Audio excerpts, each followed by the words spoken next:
Hi, I'm Jack. I'm 23 and I have severe haemophilia A.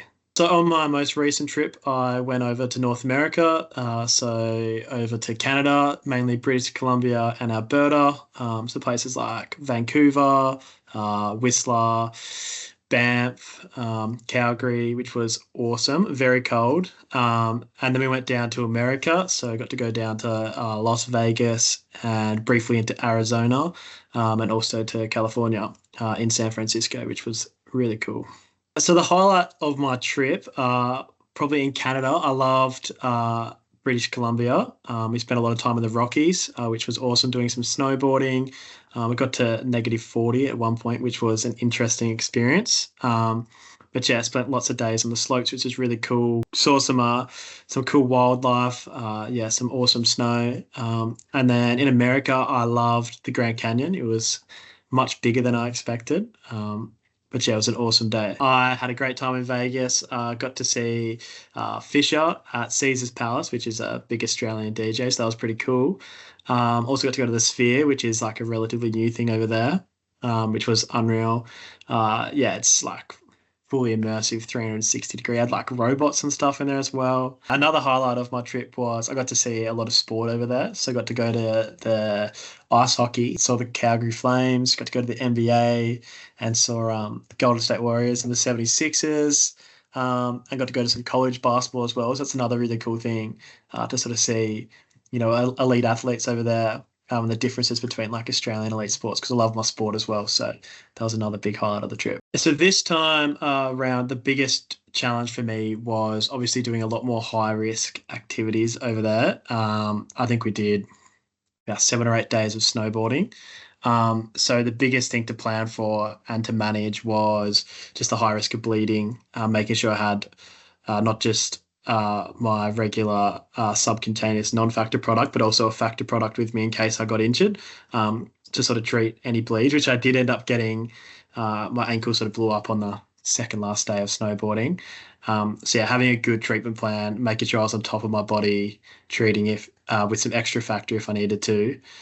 Yeah, was really important this trip, considering how high risk, especially for a hemophiliac, snowboarding is. A lot of the actual work behind travel hadn't changed in this trip. Um, like in terms of I still had the same process of planning and insurance and all that sort of stuff, and carrying enough treatment. Yes, I had some discussions with my treatment center down here, mainly surrounding that I just had enough factor, and I knew where hospitals or help was if I needed to. But it was all managed pretty well. I did use all of my additional factor eight whilst I was over there, which hasn't happened to me on a trip before, just from being really sort of banged up, lots of bruising and that sort of thing. I have conversations with my treatment center pretty regularly. So we were aware, 3 or 4 months before going, but then got that all sorted like, 3, 4 weeks before to make sure we had enough time, get it all printed out, as well as on my phone and that sort of thing. So traveling with it was the same as all the trips that I've done. Yeah, just having the right documents with me, making sure I have like sort of an esky cooler bag to keep it all cold whilst traveling. This was America was the first country that has actually pulled me up at customs for it. So that was a different experience. They sort of got it out, had to like swab test the boxes and all this sort of stuff just to make sure there's nothing wrong in there. But I have never had that done before, so I was a bit freaky. But because I had all my letters and that sort of thing, it was no stress. They just looked at that and then pretty much got waved through once they sort of checked it was all good.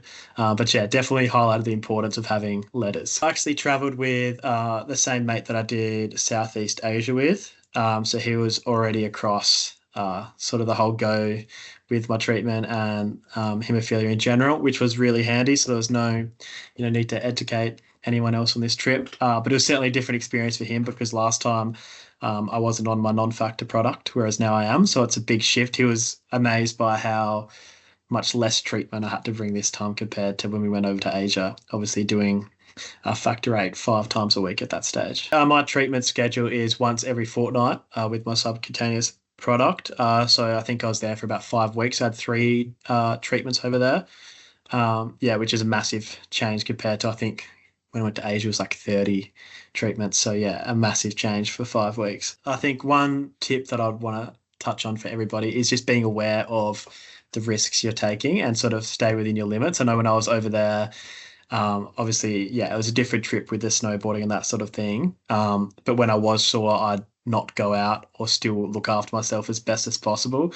And also whether when I was with, some friends who are much more experienced than me or don't have this sort of injury risk, they might be going out there doing big jumps and that sort of stuff. But I just sort of stay within my limits. And just do stuff that you're comfortable with. Don't push yourself when you're a long way from home. I think having other people aware of that you're traveling or that of your condition when you're traveling is, yeah, massively important, especially, over in other countries that might not have the same sort of healthcare, especially in America. I suppose it's very different to Australia in the healthcare system. Having people that know your condition and can talk to doctors, especially if something bad was to happen, is, yeah, super important to make sure they can sort of, get what's needed across in those sort of situations.